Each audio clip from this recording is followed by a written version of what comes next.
Hello friends, welcome to this channel B Tech life 08। आज हम लोग स्टार्ट करेंगे। केमिकल इंजीनियरिंग फिफ्थ सेम का सब्जेक्ट है डिप्लोमा वालों का, MTO second, mass transfer second. उसमें आज हम लोग स्टार्ट करेंगे अपना नेक्स्ट पार्ट। पीछे तक हम लोगों ने पढ़ा था ग्राफिकल रिप्रेजेंटेशन ऑफ फीड और बैच डिस्टिल, वो क्या नाम है, material balance over stripping section, enriching section. And यहाँ पे आज हम लोग डिस्कस करेंगे रिफ्लक्स रेशियो के बारे में। रिफ्लक्स रेशियो के बारे में हमें पता था कि R इज इक्वल टू क्या होता है, L upon D. R is equal to क्या होता है, L upon D. R is equal to L upon D, जहाँ पे L रिटर्न और D विड्रॉन होता था। तो ये कहलाता था रिफ्लक्स रेशियो। किसी भी चीज़ को हम रिफ्लक्स क्यों कराते हैं, किसी भी चीज़ को हम रिफ्लक्स इसीलिए कराते हैं ताकि जो हमारी प्रोडक्ट की कंसंट्रेशन है वो क्या हो सके, इंक्रीज़ हो सके। तो देन आज हम लोग स्टार्ट करेंगे रिफ्लक्स रेशियो में। टोटल रिफ्लक्स रेशियो क्या होता है? टोटल रिफ्लक्स रेशियो क्या होता है? It is one of the limiting value of the reflux ratio. ये एक लिमिटिंग वैल्यू होता है रिफ्लक्स रेशियो का, क्योंकि इसकी वैल्यूज़ होती है एक लिमिट तक ही होती है। This total reflux operation is necessary only to know the minimum number of plates required. ये जो टोटल रिफ्लक्स रेशियो है, इसका हम यूज़ कहाँ करते हैं? जहाँ ये नेसेसरी होता है कहाँ पे? जहाँ पे हमें minimum number of plates required.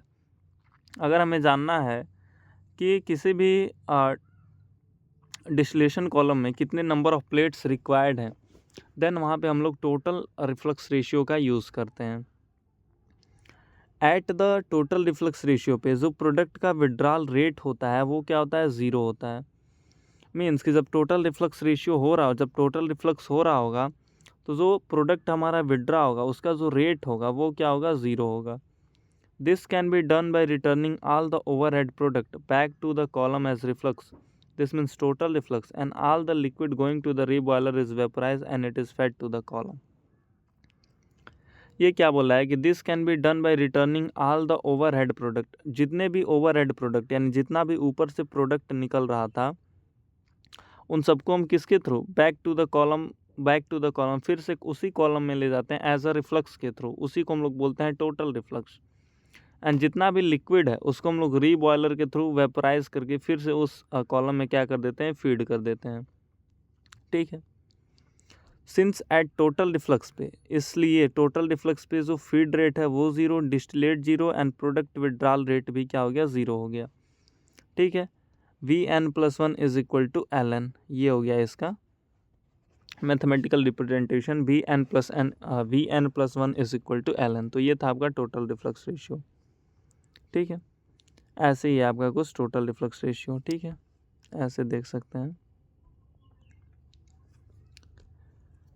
ये आपका है ग्राफिकल रिप्रेजेंटेशन। ठीक है, ये y है, ये x है। Hence the slope of operating line of both section becomes unity, and hence the operating line of both section coincide with diagonal, and the minimum number of stages are then required for desired degree of the separation xt minus xw can be calculated. Means कि यहाँ पे जो है दोनों जो लाइनें थी, means कि ये जो एक लाइन थी स्ट्रिपिंग सेक्शन की और एक लाइन थी यहाँ से इनरिचिंग सेक्शन की, तो ये जो दोनों लाइनें हैं वो क्या है, इनकी जो वैल्यू है वो यूनिटी है। ठीक है, वो 1 है। तो इसलिए दोनों कॉन्साइड करेंगे, तो देन यहाँ पे जो डिग्री ऑफ सेपरेशन निकालना होगा वो क्या हो जाएगा, x D minus x W. यहाँ से डिग्री ऑफ सेपरेशन क्या हो जाएगा, x D minus x W. ठीक है, वही यहाँ पे लिखा गया है कि hence the slope of operating line of both section becomes unity, and hence the operating line of both sections coincide with diagonal, and the minimum number of stages are the required for the desired degree of the separation xt minus xw can be calculated. अब बात आती है minimum reflux ratio की। Minimum reflux ratio क्या होता है? Minimum reflux ratio is the reflux ratio at which required number of plates या फिर trays are infinite. Total reflux ratio में क्या हो रहा था? टोटल रिफ्लक्स रेशियो में हमें minimum number of plates find करने थे। एंड मिनिमम रिफ्लक्स रेशियो में क्या हो रहा है? Minimum reflux ratio is the reflux ratio at which number of plates या फिर ट्रेज यहाँ पे कितने हैं, इनफाइनाइट है, इनफाइनाइट है। तो नंबर ऑफ ट्रायंगल्स को ही हम लोग क्या बोलते हैं, नंबर ऑफ प्लेट्स या फिर ट्रेज बोलते हैं। ठीक है, ये जो नंबर ऑफ ट्रायंगल्स है इसी को हम लोग नंबर ऑफ प्लेट्स या फिर ट्रेज बोलते हैं। at minimum reflux ratio required heat supply of the reboiler and coolant supply for the condenser are minimum. Minimum reflux ratio में जो हम हीट सप्लाई करते हैं रीबॉयलर के लिए, ठीक है, एंड जो हम लोग कूलेंट सप्लाई करते हैं फॉर द कंडेंसर के लिए, वो क्या होगा, मिनिमम होगा, ठीक है। तो ये डिफरेंस था मिनिमम रिफ्लक्स रेशियो का एंड टोटल रिफ्लक्स रेशियो का। ऐसे डिनोट किया गया है कि दिस इज़ योर, ये आपका कुछ है एक्स डब्ल्यू एक्स डी, ठीक है।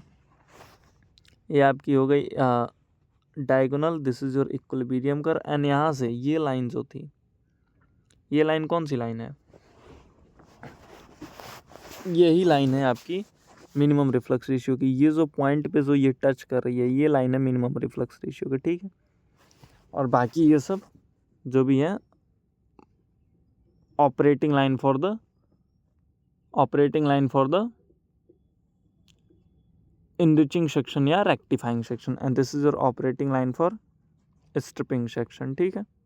तो जो इस पॉइंट पे जो मिल रहा है वो है आपका मिनिमम रिफ्लक्स रेशियो, ठीक है, आर एम यानी कि मिनिमम रिफ्लक्स रेशियो। इसी को हम लोग डिनोट करते हैं R M is equal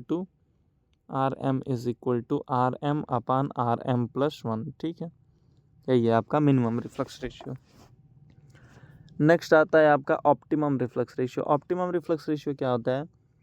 the optimum reflux ratio is defined as that reflux ratio at which total cost of operation is minimum. Optimum reflux ratio ऐसा reflux ratio होता है जहाँ पे जो टोटल कॉस्ट होता है ऑपरेशन का वो क्या होता है, मिनिमम होता है, ठीक है। The optimum reflux ratio occurs at a point where the sum of the fixed cost and operating cost is minimum. वही चीज़ें यहाँ पे बोल रहे हैं कि ऑप्टिमम रिफ्लेक्स रेशियो एक ऐसा पॉइंट है जहाँ पे जो फिक्स्ड कॉस्ट होगा और ऑपरेटिंग कॉस्ट का जो सम होगा वो क्या होगा, मिनिमम होगा। The optimum reflex ratio usually lies in the range of 1.1 to 1.5 times of minimum reflex ratio. Means कि जो ऑप्टिमम रिफ्लेक्स रेशियो यानी कि आर ऑप्टिमम जो होता है वो 1.1 या फिर 1.5 टाइम्स किसके, आर मिनिमम के इक्वल होता है, ठीक है। मीन्स कि मिनिमम रिफ्लक्स रेशियो के 1.1 या 1.5 टाइम गुना जो होता है वो क्या होता है, ऑप्टिमम रिफ्लक्स रेशियो होता है, ठीक है। और किसी भी रिफ्लक्स रेशियो का यूज़ हम इसी के लिए करते हैं कि ताकि जो हमारे प्रोडक्ट की कंसंट्रेशन है वो क्या हो सके, इंक्रीज हो सके, ठीक है। अब यहाँ से डिस्टिलेशन के टाइप्स शुरू होते हैं जिसमें आता है आपका बैच डिस्टिलेशन। बैच डिस्टिलेशन को ही हम लोग सिंपल डिस्टिलेशन के नाम से जानते हैं। Batch distillation is also known as simple distillation. इसमें हो क्या रहा है, दो हमारे पास कोई फीड है, ए प्लस बी का मिक्सचर है, ए 50 डिग्री सेल्सियस पे है एंड बी 80 डिग्री सेल्सियस पे है। यहाँ से हम इस डिस्टिलेशन कॉलम में फेड कर रहे हैं, यहाँ से हमें ए प्लस बी का मिक्सचर, यहाँ से कंडेंसेट मिल रहा है, ठीक है, और यहाँ से हमें बी एक बॉटम प्रोडक्ट मिल रहा है। यहाँ से जो ए है वेपर के फॉर्म में जो कन्वर्ट हो रहा है, पहले तो ए ही वेपर के फॉर्म में कन्वर्ट होगा क्योंकि इसकी बॉइलिंग पॉइंट कम है, जिसका बॉइलिंग पॉइंट ज़्यादा, जिसका बॉइलिंग पॉइंट कम वो मोर वोलेटाइल। तो सबसे पहले ए यहाँ से वेपर में कन्वर्ट हुआ। वेपर में जब ये कन्वर्ट हुआ तो इसको हमने कंडेंसर लगा दिया, कंडेंसर लगा के कूलिंग वाटर इन किया यहाँ से और कूल वाटर यहाँ से आउट किया, जिसके थ्रू क्या हो गया, इसकी जब इसमें हम कंडेंसर लगाए जिसके थ्रू ये क्या हो गया कि जो इसमें वाटर में प्रेजेंट था, मीन्स कि जो इसमें प्योर वेपर था वो यहाँ पे मिल गया ए में, एंड जो कुछ वाटर के साथ था वो यहाँ पे चला गया ए प्लस बी में, ठीक है। तो यहाँ से हमें प्योर क्या मिल गया, वेपर मिल गया।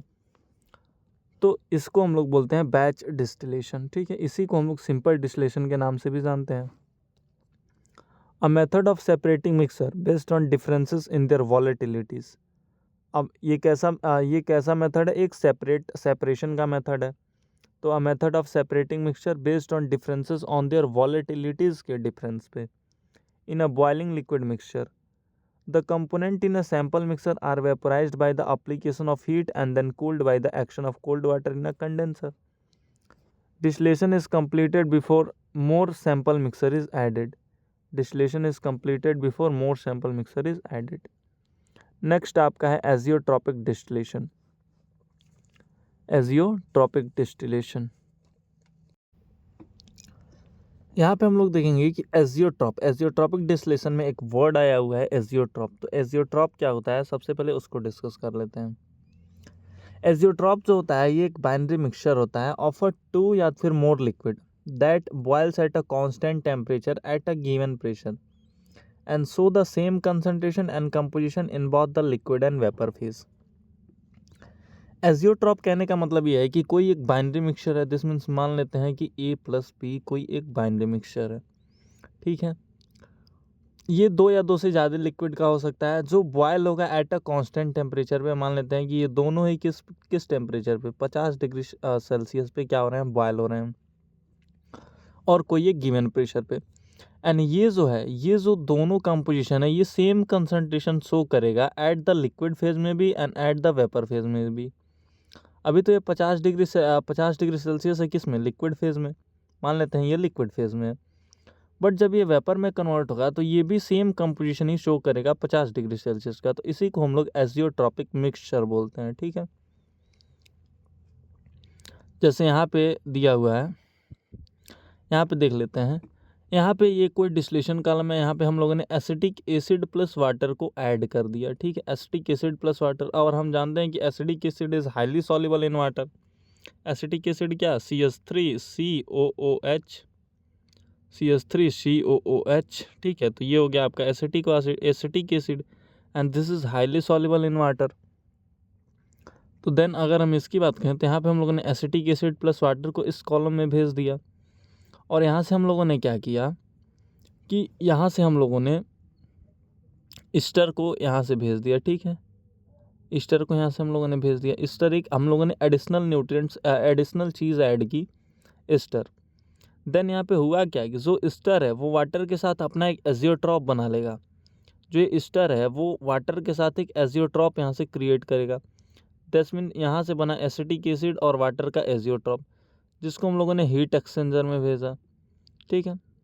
हीट एक्सचेंजर में भेजा तो यहाँ से उसके बाद से सेंट्रीफ्यूगल पंप लगाया। उसके बाद से यहाँ पे हम लोगों ने यहाँ से 2 लेयर यहाँ पे बन जाएगी। सेंट्रीफ्यूगल पंप जब लाएंगे तो यहाँ से 2 लेयर बन जाएगी, एक तो ईस्टर की लेयर बन जाएगी ऊपर और एक वाटर की लेयर बन जाएगी, ठीक है।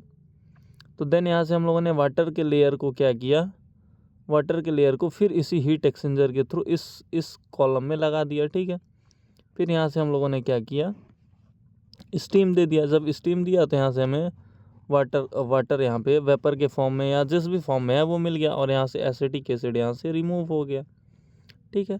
तो काफ़ी इजी सा इसका प्रोसेस डिस्क्रिप्शन है या फ्लो डायग्राम है, इसको आप लोग यूजली समझ सकते हैं। तो ester is used as an azeotrope breaker या फिर स्ट्रेनर। जो यहाँ पे ईस्टर यूज़ हुआ इस एजियोट्रॉप को ब्रेक करने के लिए, उसे हम लोग एजियोट्रॉप ब्रेकर बोलते हैं या फिर स्ट्रेनर बोलते हैं। ईस्टर जो है वो एसिटिक एसिड या वाटर के साथ एक मिनिमम एजियोट्रॉप फॉर्म करता है। ये जो ईस्टर है वो एसिटिक एसिड या वाटर के साथ एक क्या करता है, मिनिमम एजियोट्रॉप फॉर्म करता है। तो ईस्टर को ही हम लोग एजियोट्रॉप ब्रेकर या फिर स्ट्रेनर बोलते हैं। एंड ये प्रोसेस आप लोगों को तो समझ आ गया होगा, काफ़ी इजी सा प्रोसेस है। एजियोट्रॉपिक डिस्टिलेशन की बात करें तो azeotropic distillation is a process to break azeotrope where another volatile component called the entrainer is added to form a new lower boiling azeotrope that is heterogeneous, ठीक है। अब हम बात करते हैं एक्सट्रैक्टिव डिस्टिलेशन की। एक्सट्रैक्टिव डिस्टिलेशन नाम से समझ में आ रहा है कि एक्सट्रैक्शन का काम हो रहा होगा, क्योंकि यहाँ पे कुछ ना कुछ रिमूव हो रहा होगा। तो एक्सट्रैक्टिव डिस्टिलेशन की बात करें तो एक्सट्रैक्टिव डिस्टिलेशन क्या होता है कि extractive distillation is defined as the distillation in the presence of miscible high boiling relative non-volatile component, the solvent that forms no azeotrope with other components in the mixture. This method is used for mixture having a low value of relative volatility nearing unit,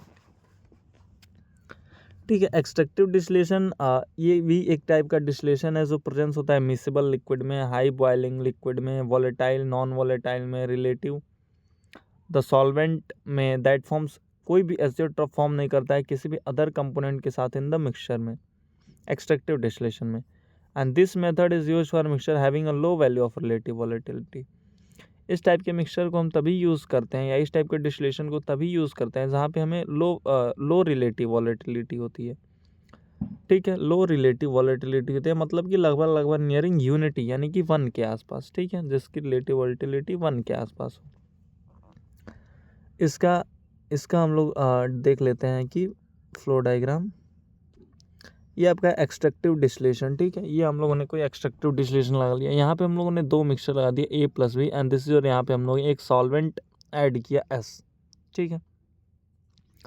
this means यहाँ से अगर A more volatile है तो यहाँ से तो ये easily separate हो जाएगा, या फिर ये जो सॉल्वेंट है वो B के साथ ज़्यादा सॉल्युबल है, तो दिस मीन्स यहाँ B+S यहाँ मिल गया, यहाँ से क्या मिल गया हमें B+S मिल गया, ठीक है, B+S मिल गया, और यहाँ से A जो है वो यहाँ से सेपरेट हो गया, ये यहाँ से क्या हो गया, सेपरेट हो गया, ठीक है।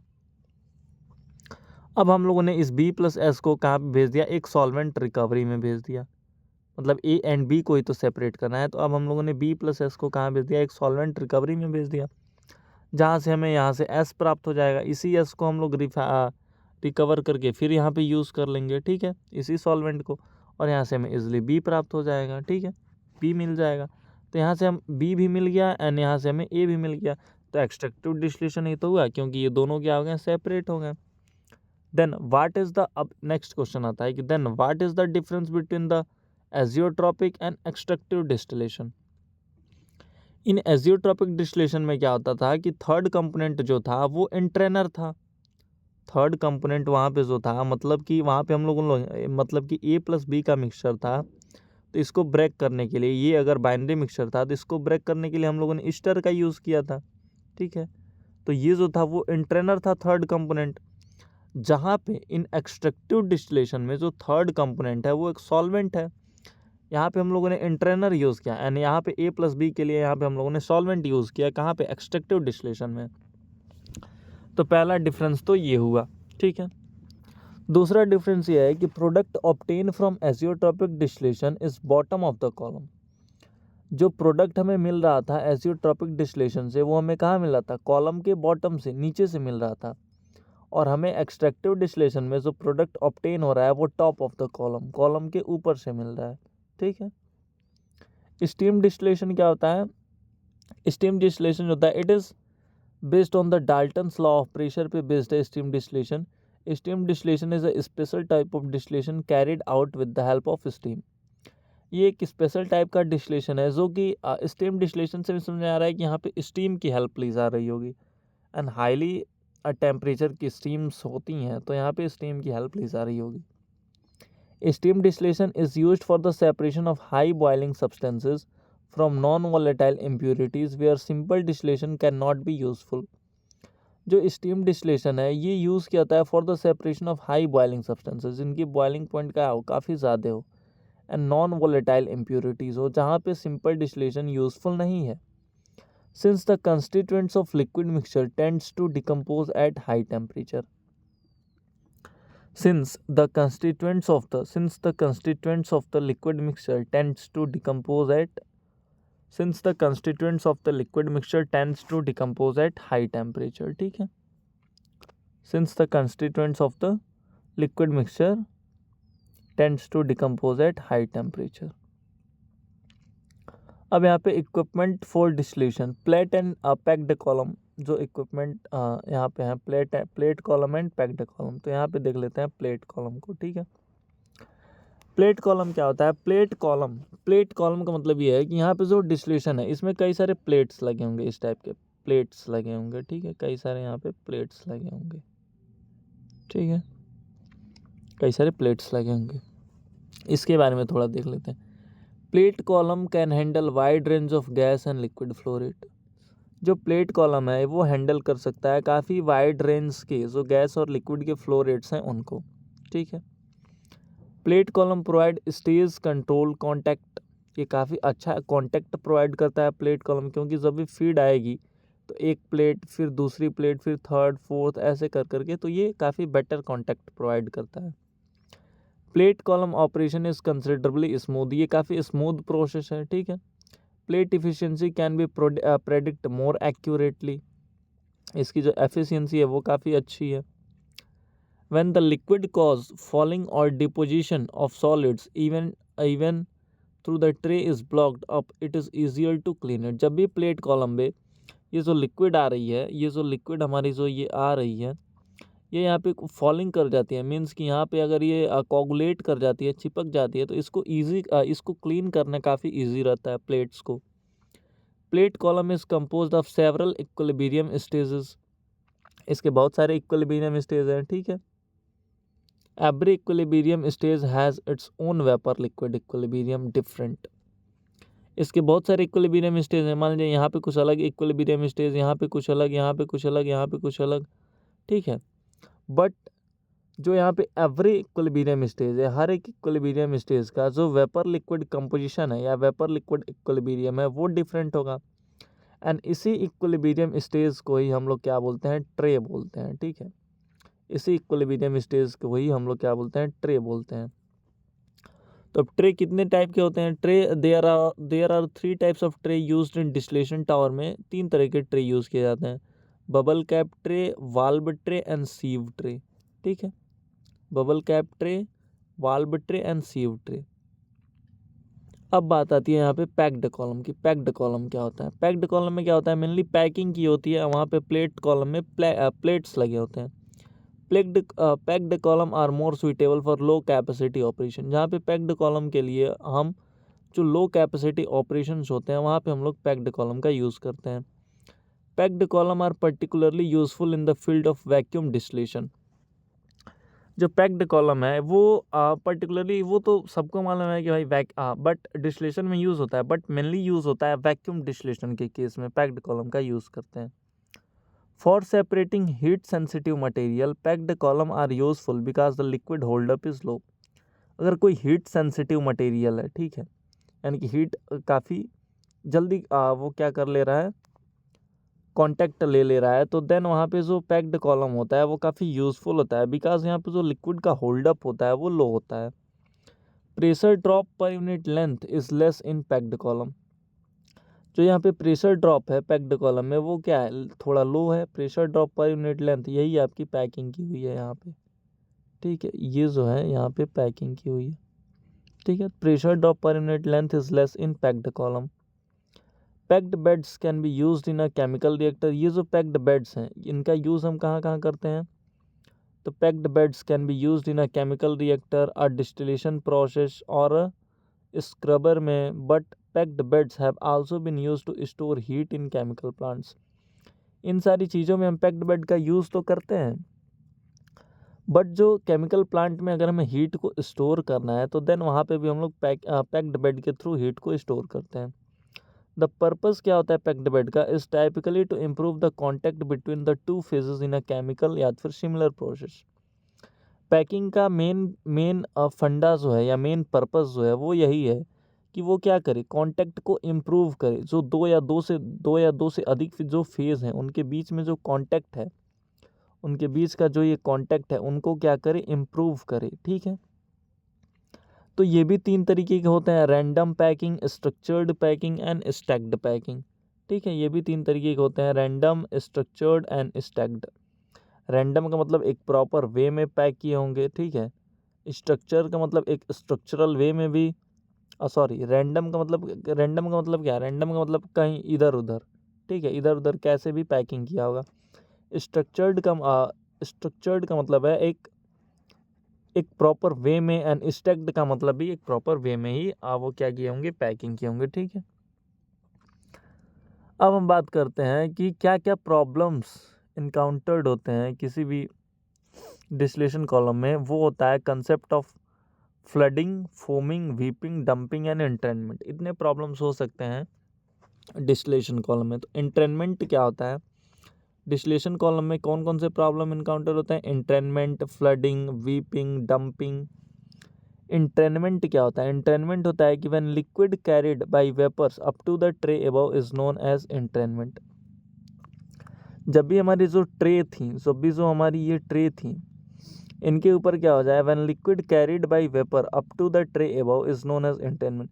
इन ट्रे के ऊपर लिक्विड कैरी हो जाए, ठीक है, तो उसको हम लोग एंट्रेनमेंट बोलते हैं। तो एक टाइप का प्रॉब्लम यही हुआ, ठीक है, लिक्विड यहाँ पे कैरी हो गई, लिक्विड नीचे आ ही नहीं रही है, तो this is your entrainment. And it is caused by high vapour flow rate. ये जो होता है हाई वेपर फ्लो रेट के कारण होता है। जब वेपर फ्लो रेट ज़्यादा हो जाएगा, मीन्स कि ये जो हमारी चीज़ें थी, यहाँ पे लिक्विड कब होल्ड अप हो जाएगा, जब यहाँ से जो नीचे जो यहाँ से तो लिक्विड आ रही है, ठीक है। जब वेपर का फ्लो रेट ज़्यादा हो जाएगा तो यहाँ पे क्या हो जाएंगी सब, जो ये लिक्विड है वो कैरी हो जाएंगी up to the tray above के ऊपर, ठीक है। इसी को हम लोग इंटेनमेंट बोलते हैं। फ्लडिंग को हम लोग क्या बोल सकते हैं, हिंदी में बोल सकते हैं बाढ़ आना। फ्लडिंग का मतलब क्या, फ्लड होना, बाढ़ आना बोल सकते हैं। तो when the vapour flow rate is very high in comparison with the liquid flow rate, जब वेपर का फ्लो रेट काफ़ी हाई हो जाए as a comparison to liquid flow rate, then जब when the vapor flow rate is very high as comparison to the liquid flow rate, then the liquid fills the downcomer as well as entire tray space and eventually the entire column. Then जो ये liquid का flow rate है वो क्या करेगा, पूरे entire tray space को या पूरे डाउन कमर में क्या कर देगा, फिल हो जाएगा, ठीक है। इसी फिनोमिनन को ही हम लोग फ्लडिंग बोलते हैं, ठीक है। एक्सेसिव इंट्रेनमेंट, अगर काफ़ी ज़्यादा इंट्रेनमेंट हो रहा है तो वो भी फ्लडिंग का कारण बन सकता है, जिसके कारण क्या हो सकता है, efficiency will decrease of the tray की इफिशियंसी डिक्रीज हो सकती है, ठीक है। अब हम बात करते हैं वीपिंग की। वीपिंग क्या होता है, it is a very small fraction of the liquid flow from a tray to lower one through perforation और opening of the tray, the phenomenon is called weeping. Weeping में क्या होता है, अगर काफ़ी small fraction of the liquid flow कर रहा है एट अ ट्रे स्पेस से, एट अ ट्रे परफोरेशन से या ओपनिंग ऑफ द ट्रे से, तो इस फिनोमिनन को ही हम लोग वीपिंग बोलते हैं। Weeping causes some reduction of the tray efficiency, weeping भी ट्रे की एफिशिएंसी को डिक्रीज कर देता है। एंड वीपिंग जो होता है occurs at low gas flow rate, ठीक है। तो ये है मेन फंडा वीपिंग का। अब हम बात करते हैं डंपिंग। डंपिंग क्या होता है, when the gas flow rate is very low in comparison to the liquid flow rate, then liquid flow from a tray opening without entering into downcomer, this phenomenon is called dumping. जब gas की flow rate काफ़ी ज़्यादा हो जाए as comparison to the liquid flow rate, then जो liquid है वो flow from जो लिक्विड है वो ट्रे ओपनिंग से फ्लो करेगी without entering into the downcomer, then this phenomenon is called dumping, ठीक है। तो इतनी सारी प्रॉब्लम्स तो होती हैं, हो सकती हैं डिस्टिलेशन कॉलम में। इन प्रॉब्लम्स को हम अवॉइड कैसे करें, how to avoid this operating problems, ठीक है। इसको अवॉइड करने की दो चीज़ें हैं। पहला तो यह है कि reboiler acts as a pressure filler in case of weeping. We can increase the heat duty so as to avoid the condition of weeping. Means कि अगर हम रीबॉयलर जो है वो प्रेशर फिलर का काम करता है एज अ वीपिंग में, अगर इसकी हम हीट ड्यूटी को इंक्रीज कर दें तो ये वीपिंग को क्या करेगा, हटा देगा, वीपिंग को कंट्रोल कर देगा। इन केस ऑफ फ्लडिंग में अगर हम हीट ड्यूटी डिक्रीज कर दें तो then the avoid the condition of flooding. अगर फ्लडिंग हो रहा है देन द हीट ड्यूटी को आप डिक्रीज कर दीजिए रीबॉयलर का, तो यहाँ पे फ्लडिंग आपका हैंडल हो जाएगा। एंड वीपिंग हो रहा है तो हीट ड्यूटी इंक्रीज कर दीजिए रीबॉयलर का, वहाँ से आपका वीपिंग कंट्रोल हो जाएगा। तो यहाँ पे आपकी फर्स्ट यूनिट कंप्लीट होती है। देन अब हम लोग नेक्स्ट यूनिट स्टार्ट करेंगे जल्दी, यूनिट 2 जो कि एक्सट्रैक्शन। इसको पढ़ने में काफ़ी मज़ा आएगा, एक्सट्रैक्शन, ठीक है। ये भी काफ़ी इम्पोर्टेंट और मज़ेदार यूनिट है। तो देन नेक्स्ट लेक्चर में हम लोग इसको डिस्कस करेंगे। आज के लिए इतना ही। Thank you so much.